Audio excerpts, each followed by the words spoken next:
নমস্কার সবাইকে। আবার একটা নতুন ভিডিও নিয়ে আমি চলে এসেছি। আসলে কদিন ধরে না মনটা খুব বিরিয়ানি বিরিয়ানি করছিল।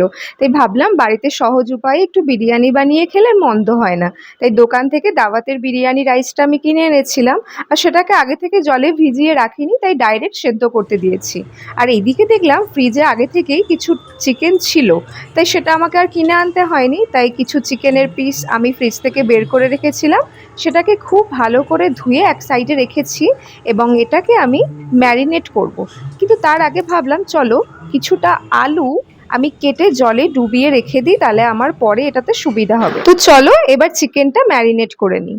প্রথমে আমি দিয়েছিলাম অল্প করে সর্ষের তেল, তারপরে কালারটা যাতে আরও ভালো আসে চিকেনে তার জন্য দিয়েছিলাম কাশ্মীরি লঙ্কার গুঁড়ো। এরপর আমি দিয়েছিলাম বিরিয়ানি মশলা।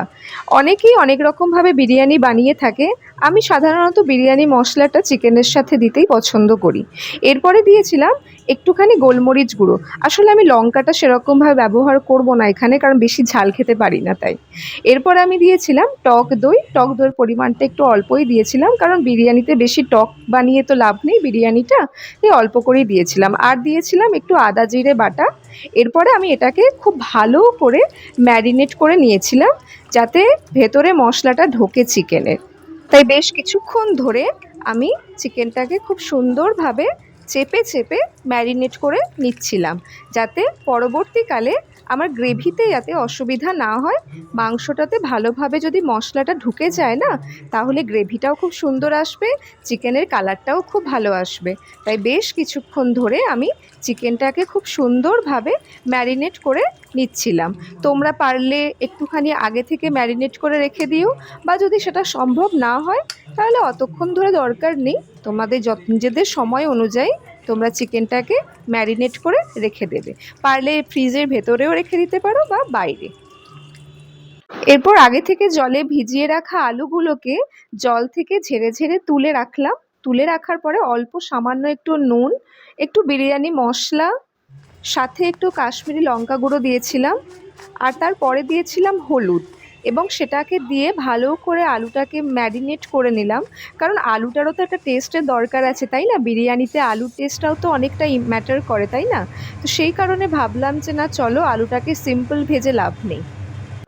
এবার কড়াইয়ে তেল দিয়ে তেলটা গরম হয়ে যাওয়ার পরে ম্যারিনেট করা আলুগুলোকে আমি একটা একটা করে কড়াইয়ের মধ্যে ছেড়ে দিচ্ছিলাম।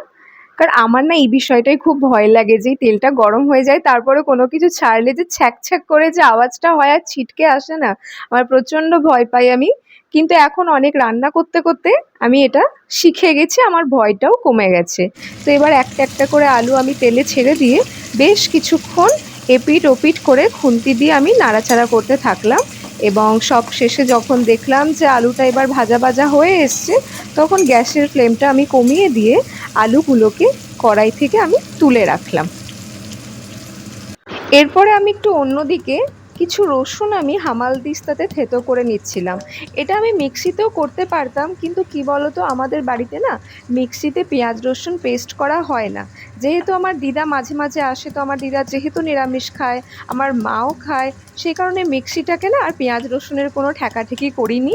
তাই সেই কারণে একটা ছোট্ট হামালদিস্তা আছে, তাতে আমি রসুনগুলোকে ভালো করে পেস্ট করে নিচ্ছিলাম, এবং সেগুলোকে এবার আগে থেকে ম্যারিনেট করা চিকেনের সাথে এই থেতো করা রসুনটা আমি খুব ভালো করে মিশিয়ে নেব, যাতে পরবর্তীকালে রসুনের গন্ধটা খুব সুন্দর আসে।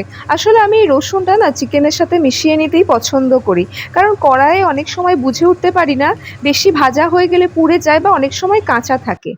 এই যে কড়াই থেকে ভেজে রাখা আলুগুলো একটা বাটিতে আমি তুলে রেখেছিলাম, আর অন্যদিকে কিছু কাঁচা পেঁয়াজও আমি কেটে রেখেছিলাম। সেখান থেকে কিছুটা বেরেস্তা বানানোর জন্য আমি কড়াইয়ের তেলে ভাজতে দিয়েছিলাম, আর কিছুটা পেঁয়াজ আমি রেখেছিলাম, সেটা আমি চিকেনের জন্য আলাদা করে ভেজে নিয়েছিলাম।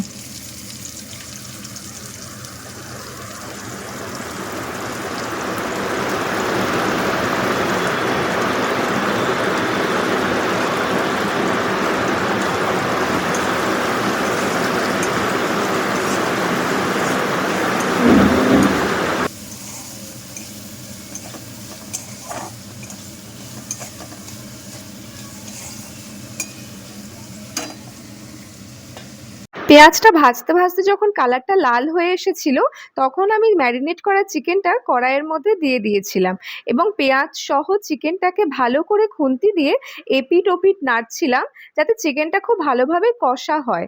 আর একটা কথা যেটা বলতে আমি ভুলে গেছি, সেটা হলো যে যখন আমি চালটা সেদ্ধ করছিলাম, তখন আমি সেরকমভাবে কিছু দিইনি, জাস্ট সামান্য একটু নুন দিয়েছিলাম। তোমরা চাইলে তাতে একটু ভিনিগার বা লেবুর রসও দিতে পারো, তাতে চালটা খুব ভালোভাবে তাড়াতাড়ি সেদ্ধ হয়ে যাবে। এবার আমি মাংসটার মধ্যে অল্প করে একটু নুন দিলাম এবং এরপরে জলটা ছেড়ে যাবে। তারপরে আস্তে আস্তে সেটাকে নাড়তে নাড়তে এরপর একটুখানি হলুদও দিয়েছিলাম, যাতে কালারটা আর একটু ভালো আসে। এরপর খুব ভালোভাবে আমি খুন্তি দিয়ে এপিট ওপিট নাড়ছিলাম চিকেনটাকে। তবে হ্যাঁ, একটা কথা তোমরা হয়তো লক্ষ্য করেছো, আমি কিন্তু আর নতুন করে কোনো তেল দিইনি ভাই।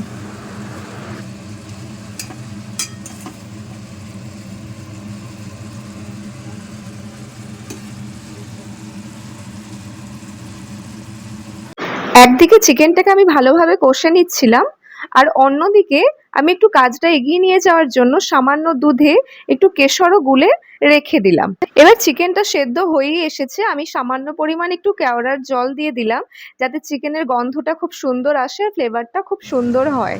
তো তোমরা দেখতে পাচ্ছ চিকেনটা এখানে জল ছেড়ে দিয়েছে, আমি এক্সট্রা কোনো জল ইউজ করিনি। তো ভাবলাম আর কিছুক্ষণ নাড়াচাড়া করে নিই, এরপরে আস্তে আস্তে চিকেনটা সেদ্ধ হয়ে গেলে আমি লেয়ারটা দিতে শুরু করব। চিকেনটা সেদ্ধ হয়ে গেছে আর খুব সুন্দর একটা কালারও এসে গেছে। এবার আমি লেয়ারটা তৈরি করব। তো যে পাত্রে আমি লেয়ারটা দেব এবং বিরিয়ানিটা দমে বসাবো, সেই পাত্রে প্রথমে একটু ঘি বুলিয়ে তার ওপরে আমি একটু মাংস আর আলু দিয়ে তার ওপরে কিছুটা ভাত ছড়িয়ে দেব এবং তার ওপর কিছুটা বেরেস্তা দিয়ে দেবো। সেম ভাবে দ্বিতীয় লেয়ারটাও আমি তৈরি করব। তো তোমরা দেখতে পাচ্ছ কত সুন্দর দেখতে লাগছে আমার বিরিয়ানিটা। এবার এই বিরিয়ানিটাকে আরেকটু সুন্দর বানানোর জন্য বিরিয়ানির ওপরে একটু আতর ছড়িয়ে দেব। আর তোমরা জানোই আগেই আমি একটু কেশর বানিয়ে রেখেছিলাম, তো সেই কেশরটা আমি বিরিয়ানির চারপাশটাতে দিয়ে দেব। আর সবশেষে ঢাকা দিয়ে দিলাম। কিছুক্ষণ দমে থাকার পর আমার গরম গরম বিরিয়ানি রেডি।